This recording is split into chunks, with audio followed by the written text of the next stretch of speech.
ده جهاز فاصل باور. اول خطوه هتعملها جرب لي الجهاز ده على الباور سبلاي. جبنا الباور سبلاي وصلنا الكاب ونراقب سحب مؤشر الامبير.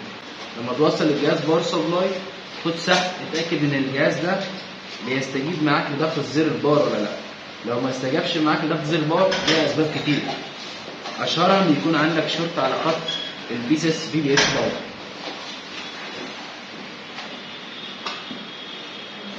نضغط على مقاسات مفتاح الباور نشوف الجهاز هيسحب معانا كام ملي امبير.